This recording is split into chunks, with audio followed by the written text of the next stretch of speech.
When I was just getting started writing songs and recording music, some people said to me, "You sound a little bit like Michael Franks." And I guess it didn't come as that much of a surprise to me because I think I sound like my dad, and people also think Michael Franks and my dad have a similar sound.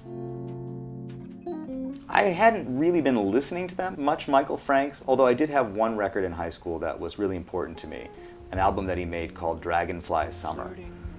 I actually found the album because my dad had produced 2 songs on it, and one of them was a duet that Michael wrote and sang with Peggy Lee. The song was called You Were Meant for Me, and it was a beautiful song. I'm absolutely sure it had an influence on the way I wrote. I knew that you were meant for me. I had really been listening to the likes of Mose Allison and Chet Baker when I first heard Michael Franks, and he did fit nicely into that frame. I loved Michael's bossa nova style of writing, and his songs like Antonio's Song, The Lady Wants to Know. When I first heard them, they were like lullabies, like some distant memory. I wasn't even sure if it belonged to me, but it felt familiar in some way. Anyway, I continued doing my thing. I got interested in Latin music. I lived in Spain for a while, and I started exploring my own way of writing bossa nova. And of course, it turned out Michael Franks had already been there, doing his own investigation into the same matter. Eventually, I made a record called Mucho Leo. To drink up that wine. And I really dug deep into that area of bossa nova, jazz, and pop. One of the songs, called Speak to Me in Spanish, connected in France, and I had a little hit with it on the French radio. And everywhere I went, people said to me, "Oh, you remind us of Michael Franks." Speak to me in Spanish. Eventually, my friend Pierre in France said to me, "Listen, Leo, you should think about recording a tribute to Michael Franks. I'm sure it could be a fantastic project. I'll be delighted to do it with you." And that's when I went deep on Michael's music. I found even the songs that were new to me seemed somehow familiar. I really felt a connection to him. I chose a selection of songs that focused primarily on his first period, the period in the 1970s. Most of the album comes from that batch of songs. But probably the greatest discovery of all was a song that I found by Michael called The Cool School. It's not an older song, it's actually a pretty new song. And the first verse, he says, "Am I a dinosaur?" I'm a dinosaur, yeah, you bet. I grew up listening to Mose and Chet. Mose Allison and Chet Baker, same as me. When I heard that, I thought, man, we really do have something in common, more than I realized. We were cut from the same cloth in many ways. And that's when I knew that I had to reach out to him and see if he would sing that song as a duet with me. And I did, and he did.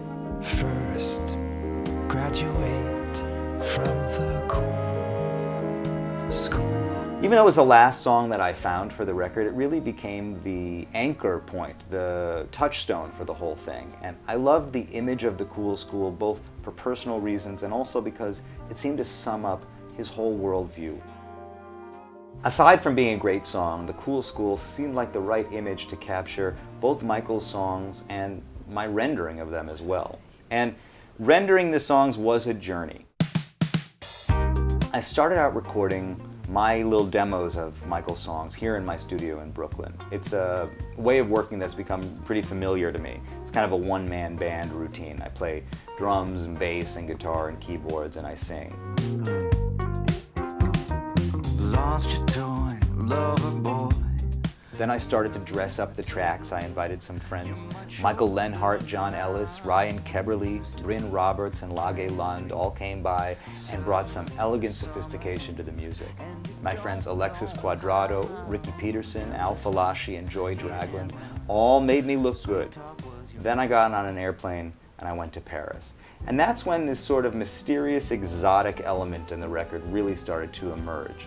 Cuban percussionist Inor Sotolongo, Reunion Island native Olivier Kerr-Oriot, Franco-American singer Gabe Bridgewater, and saxophonist Loic Gallot all contributed wonderful takes to the record. Christelle Wautier, Leo Minax, and Clementine sang the duets with me, and my pals Romain Rousselier-Ross and Max Darmon from my hipster French band played well beyond their years and made it all go down as smooth as an Aperol Spritz. Then I brought the files back to the States and straight to Nashville, Tennessee, to the studio of Ryan Hewitt, one of the few people I could think of in the world who would know what to make of all this.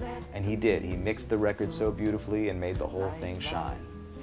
From my hometown of Madison, Wisconsin, to Brooklyn, to Paris, to Nashville, to Rio, and back again. The Cool School, it took me around the world. Speaking of cool, in the background the whole time I was thinking about my friend and mentor Tommy LaPuma, one of the finest producers ever to set foot into a studio, one of the most genuine people you'll ever meet, and probably the best definition of cool you could ever find. And as it happens, he produced all those early Michael Franks records that I loved. So this one's for you, Tommy. There it is, The Cool School. I hope you like it.